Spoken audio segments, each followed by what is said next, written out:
Welcome back to LearnPianoLive.com. My name is Jamin, and as you can tell from the countdown clock, the lesson is about to get started. In case you're new with us, there's a few things I'd like to show you to help you throughout the lesson. These lessons are always guided and shaped by your questions, and if you're live with us today, there's a couple different ways you can do that. One is in the public live chat, and the other is the Ask Jamin a Question button, where you can ask me a question privately, and I won't share your identity in case you're afraid that your question is stupid. But it's not. If you're in the archives, though, then just open up the survey. At the end of that, there's a place where you can ask your question.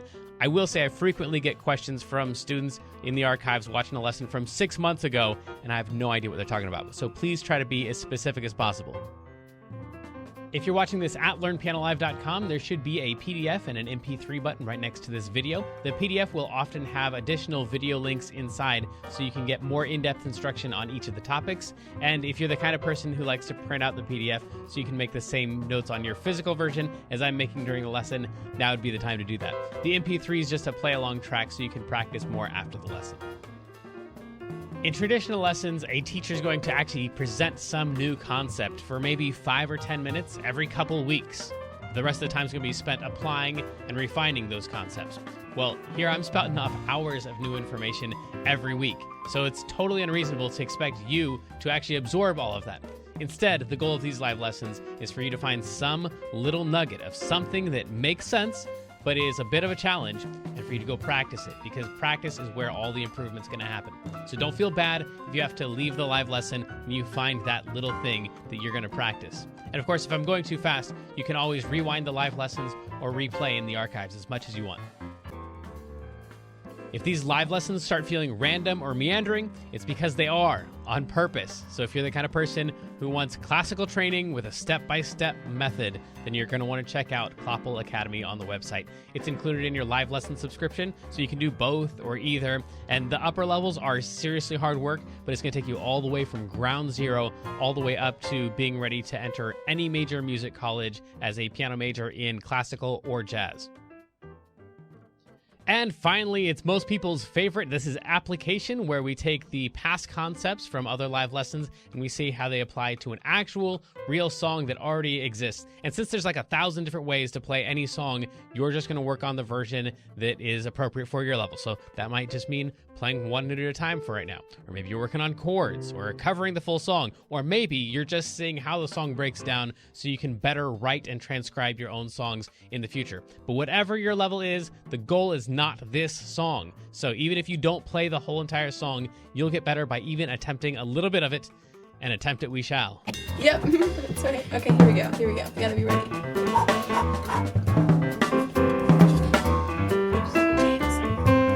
What'd you say? It's Live Guy.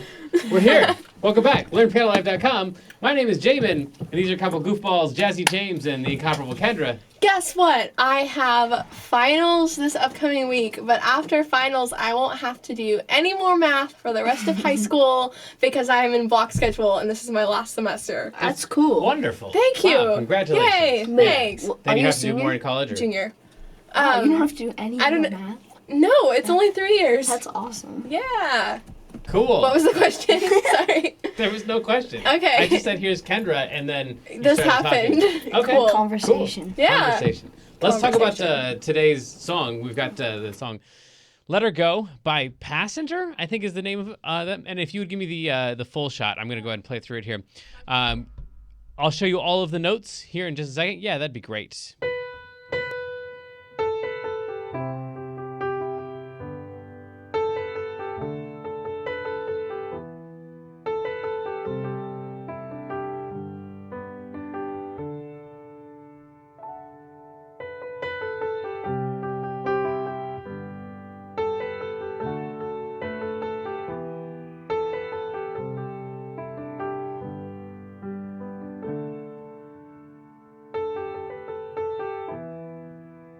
that is generally what we're going to go for today. Hopefully you recognize some of that. If not, it's all good. Let's jump in here and see how this thing's supposed to work. So the first note that you're going to need is a B because it's written in. It's B. Also because it's on the middle line in the treble clef. The treble clef is just this weird symbol right here. So whenever you see that symbol, that means that the middle line is going to be a B. So any note that is on that line, like that one and that one and that one, are all going to be Bs. And you find a B by taking any group of 3 black notes and taking the top note in the group of 3 and sliding it a little bit up, a little bit to the right. And that'll land you on a B every single time.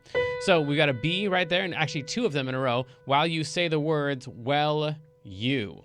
So you're going to say, well, you. Out loud. I know you all hate to do that. Say it out loud as you go. At first, it's way harder, and so everyone tries it, and they're like, oh, I can't do it. It's way easier if I just play the notes without saying the words, which you're right. But it's going to make you a way better musician if you say it out loud while you're playing it. Well, you.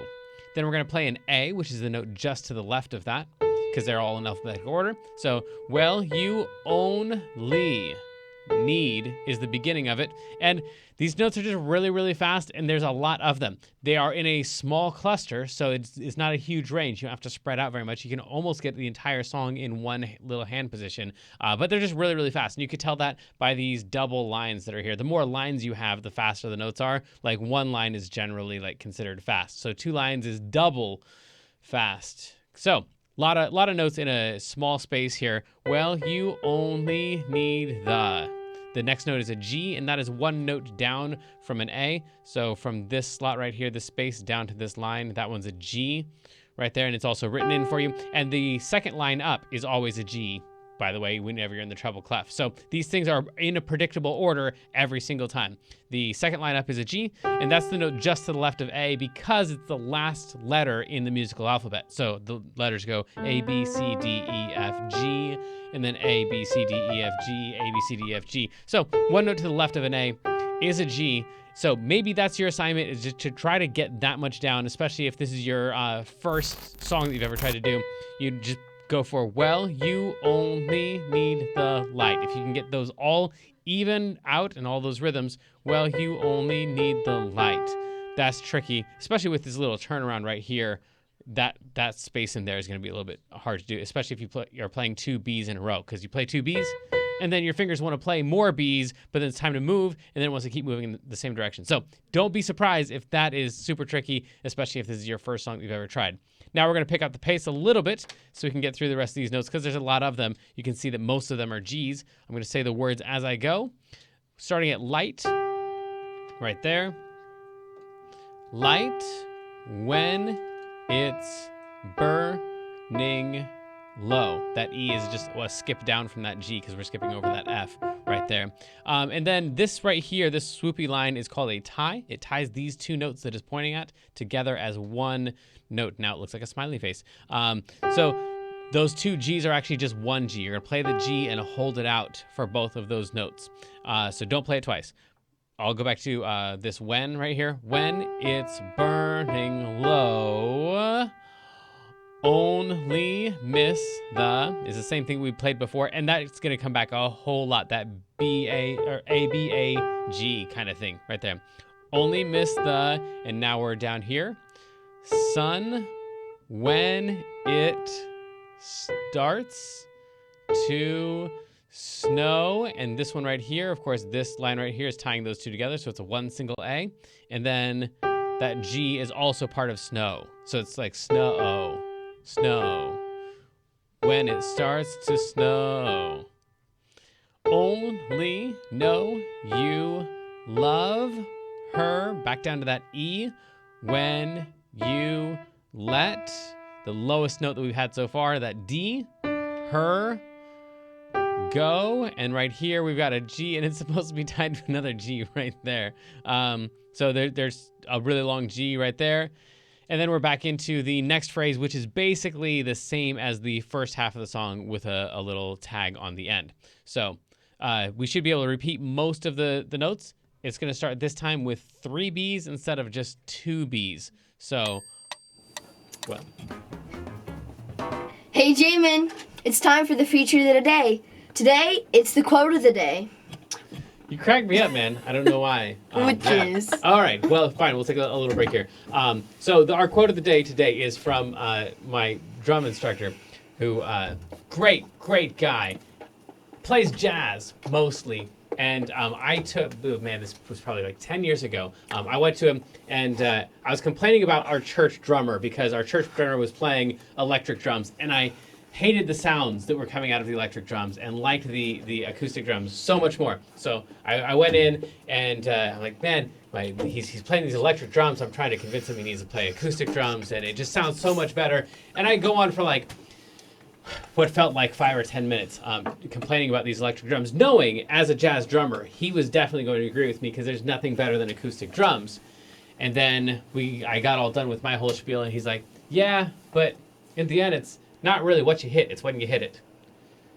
Which was really deflating for me because, of course, he agreed with me. The acoustic drums were way better, and the electric drums were inferior. But it was just like, well, in the end, it doesn't matter what you're on. He could make anything sound good, and I realized in that moment, yeah, I need to stop complaining about this thing and just maybe practice more and do the best with what I got. And Yeah, Damon, practice more. yeah, right. Yes. Well, trust me, I know.